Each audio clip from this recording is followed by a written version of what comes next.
ভুল করলেন returning officer আর jail খাটলেন সাংবাদিক, বলেছেন প্রবাস আমিন। আগের সরকারের সেই সময় সাংবাদিকদের প্রবল আপত্তির মুখে পাশ করা হয়েছিল ডিজিটাল নিরাপত্তা আইন। তখন আশ্বস্ত করা হয়েছিল সাংবাদিকরা এই আইনের শিকার হবে না, কিন্তু কেউ কথা রাখেনি। আগের সরকারের সেই সময় সাংবাদিকদের প্রবল আপত্তির মুখে পাশ করা হয়েছিল ডিজিটাল নিরাপত্তা আইন। তখন আশ্বস্ত করা হয়েছিল সাংবাদিকরা এই আইনের শিকার হবে না, কিন্তু কেউ কথা রাখেনি। নির্বাচনের পর প্রথম সুযোগে একজন তৃণমূল সাংবাদিককে ডিজিটাল নিরাপত্তা আইনে গ্রেফতার করে হাতকড়া পরিয়ে আদালতে নিয়ে রিমান্ডে নিয়ে কঠোর বার্তা দিয়েছে আগামী দিনগুলো সাংবাদিকদের জন্য সহজ হবে না। আর ডিজিটাল নিরাপত্তা আইন প্রয়োগ অপপ্রয়োগ সবই হবে, রেহাই পাবে না সাংবাদিকরাও। আমি কখনোই দাবি করিনি সাংবাদিকরা আইনের ঊর্ধ্বে। অপরাধ করলে তারা সাজা পাবেন প্রচলিত আইনে। ব্যক্তিগত অপরাধ হলে তো কোনো কথাই নেই, তবে পেশাগত বিচ্যুতির ক্ষেত্রে গ্রেফতার করার আগে তদন্ত ও যাচাই করা উচিত। দেখতে হবে ভুলটি ইচ্ছাকৃত নাকি পেশাগত অদক্ষতা। কিন্তু খুলনার ক্ষেত্রে যা ঘটেছে তাতে ওই সাংবাদিকের কোনো দায় নেই। দায় যদি কারো থেকেই থাকে তবে খুলনা রিটার্নিং অফিসার ও জেলা প্রশাসক মোহাম্মদ হেলালের। ইচ্ছাকৃত হোক আর অনিচ্ছাকৃত হোক, নির্বাচনকে বিতর্কিত ও প্রশ্নবিদ্ধ করার চেষ্টা ওই রিটার্নিং অফিসার করেছেন, কোন সাংবাদিক নন। বরং মামলা করে সরকার ছিনিয়ে দিল খুলনায় রিটার্নিং অফিসারের কার্যালয়ে উপস্থিতদের মধ্যে কেবল এই দুজনেই সত্যিকারের সাংবাদিকতাটা করেছেন। রিটার্নিং অফিসার যা ঘোষণা করেছেন তা সঠিকভাবে তুলে ধরেছেন। বাকি যারা সেখানে উপস্থিত থেকেও এই সংবাদটি প্রচার করেননি বা নিজ অফিসে পাঠাননি বা পাঠালো যাদের অফিস তা প্রচার করেননি, তারা আসলে সঠিক সাংবাদিকতাটা করেননি। তারা হয়তো সরকারের ভাবমূর্তির কথা ভেবেছেন, নির্বাচন যাতে প্রশ্নবিদ্ধ না হয় সে ব্যাপারে সতর্ক ছিলেন। তবে সাংবাদিকদের তো সেটা ভাবার কথা নয়। সাংবাদিকদের কাজ হলো যে কোনো বিচ্যুতি তুলে ধরা। খুলনার রিটার্নিং অফিসার মোহাম্মদ হেলাল খুলনা 1 আসনের বেসরকারি ফলাফল ঘোষণা করেন। ধানের শীষ প্রার্থী পেয়েছিল 2,53,000 ভোট, তাতে নৌকা প্রতীকের প্রার্থী পেয়েছিল 2,53,000 ভোট। উপস্থিত এক সাংবাদিক ভুলটি ধরিয়ে দিয়ে বলে দুই প্রার্থীর মোট ভোটারের চেয়ে 22,000 ভোট বেশি পাওয়ায় খবরটি খুবই ইন্টারেস্টিং। বাংলাদেশের সব পত্রিকা অনলাইন টিভিতে নিউজটি প্রচার হওয়ার কথা, কিন্তু হলো মাত্র দুটিতে, ঢাকা ট্রিবিউন আর মানব জমিন। ঢাকা ট্রিবিউন প্রতিনিধি হেদায়েত জোসেন মোল্লা ও মানব জমিন প্রতিনিধি রাশিদুল ইসলামের সাংবাদিকতাটা করলেন। মামলাও খেলেন। 1 ঘন্টা পর মোহাম্মদ হেলাল আবার খুলনা 1 আসনের ফল ঘোষণা করলেন। তাতে নৌকার প্রার্থী ভোট 71,000 কমে গেল। কিভাবে নৌকার প্রার্থীর পঞ্চানন বিশ্বাস জিতেছেন এবং ভদ্রলোক বলে কিছু বলেননি, কিন্তু তিনি যদি সেই 71,000 ভোট ফেরত চাইতেন তাহলে মোহাম্মদ হেলাল কি করতেন? নিজে বাঁচতে রিটার্নিং অফিসার তার সহকারীকে দিয়ে 2 সাংবাদিকের বিরুদ্ধে মামলা করালেন। বছরের প্রথম দিনে একজনকে গ্রেফতার করে তাকে হাতকড়া পরিয়ে আদালতে নিয়ে রিমান্ডে নিয়ে সাংবাদিকদের বুঝিয়ে দেওয়া হলো সাবধান, খুলনা 1 আসনে 22,000 ভোট বেশি পড়ার বিষয়টি খুব বেশি জানাজানি হয়নি, কিন্তু 2 সাংবাদিকের বিরুদ্ধে মামলার পর দেশে এবং বিদেশে সবাই সেটা জানলো। কারণ সবার কৌতূহল, নির্বাচনের পরপর একজন সাংবাদিককে গ্রেফতার করা হলো কেন? কারণ তারা 22,000 ভোট বেশি পড়ার খবরটি প্রচার করেছিলেন। খুলনা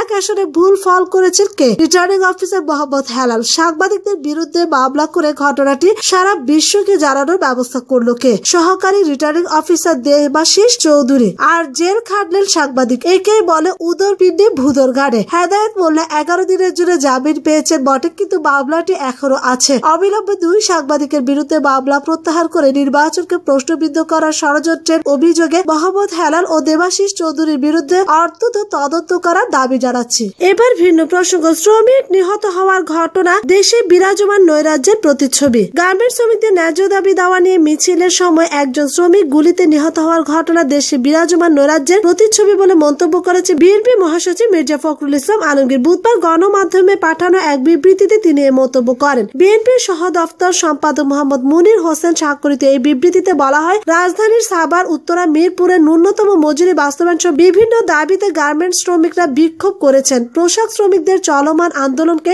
সরকার ভয়ের চোখে দেখছেন। বিবৃতিতে মির্জা ফখরুল বলেন, অধিকার আদায়ের জন্য প্রতিবাদী মানুষের নিরাপত্তা এখন সংকটাপন্ন হয়ে পড়েছে। ভোট জালিয়াতির নির্বাচনের পর সরকার আরো বেশি বেপরোয়া হয়ে উঠেছে। বিএনপি মহাসচিব আরো বলেন যে শ্রমিকরা দেশের অর্থনীতির মূল চালিকা শক্তি। তাদের যৌক্তিক দাবি দেওয়ার প্রতি তাচ্ছিল্য ও অবহেলায় নয়, এখন তাদের ন্যায্য দাবিকে দবাতে নিষ্ঠুর দমননীতি অবলম্বন করা হয়েছে। এই আন্দোলনে শ্রমিকের প্রাণ হরণের ঘটনায় মনে হয় এদেশে প্রতিবাদ সভা ও সমাবেশের মতো গণতান্ত্রিক অধিকারকে আর কোনোভাবেই সহ্য করা হবে না। মির্জা ফখরুল বলেন, সরকার জনবিচ্ছিন্ন বলেই শ্রমিকদের ন্যায্য দাবিকে ভয়ের চোখে দেখছে। আইন শৃঙ্খলা বাহিনী ও দলীয় সন্ত্রাসীদের দিয়ে দেশ শাসক করাতে এখন লক্ষ্য নির্ধারণ করা হয়েছে। তিনি বলেন, আওয়ামী লীগ দুঃশাসনের প্রকোপ ক্রমশ বিপজ্জনক রূপ ধারণ করছে। উঠছে। সর্বব্যাপী নিপীড়নের যে ছবি আমরা দেখতে পাচ্ছি তাতে জনজীবন নিরাপদ ও নির্বিঘ্ন থাকাটা আরো কঠিন হয়ে উঠেছে। বিবৃতিতে মির্জা ফখরুল গার্মেন্টস শ্রমিকদের ন্যায্য দাবি মেনে নেওয়ার জন্য আহ্বান জানান। প্রসঙ্গত,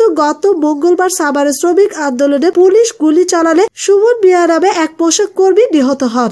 এবার ভিন্ন প্রসঙ্গ, ভোটের পর ধারের চাপ নেই ব্যাংকগুলোর। নির্বাচনের আগের কয়েকদিন ব্যাংক থেকে নগদ টাকা তোলার ব্যাপক হিড়িক পড়ে। চাপ সামলাতে অনেক ব্যাংক নিয়মিত ধর্ণা দিচ্ছিল কেন্দ্রীয় ব্যাংক ও আন্তঃ ব্যাংক মুদ্রা বাজারে। ভোটের পর এখন বাড়তি চাপ না থাকায় পরিস্থিতি স্বাভাবিক পর্যায়ে এসেছে। ধারের পরিবর্তে অনেক ব্যাংক বাড়তি টাকা বাংলাদেশ ব্যাংক বিলে স্বল্প মেয়াদে বিনিয়োগ করতে আসছে। একাদশ জাতীয় সংসদ নির্বাচনের আগের দিনগুলোতে কলমানি ও বাংলাদেশ ব্যাংক থেকে দৈনিক গড়ে প্রায় 8,000 কোটি টাকা ধার নিচ্ছিল বিভিন্ন ব্যাংক। ব্যাংক ক্লোজিং এর আগের দিন 26 ডিসেম্বর বিভিন্ন ব্যাংক কলমানি থেকে 6,484 কোটি টাকা ধার নেয়। ওই দিন বাংলাদেশ ব্যাংক থেকে নেওয়া আরো 506 কোটি টাকা। একদিনে সবচেয়ে বেশি ধার নেওয়ার ঘটনা ঘটে 18 ডিসেম্বর। ওই দিন কলমানি থেকে কয়েকটি ব্যাংক 8,515 কোটি টাকা এবং কেন্দ্রীয় ব্যাংক থেকে নেয় 1,406 কোটি টাকা। চাহিদা বৃদ্ধির ফলে 11 ডিসেম্বর থেকে দৈনিক ধারের পরিমাণও কলমানিতে সুদ হার বাড়তে থাকে।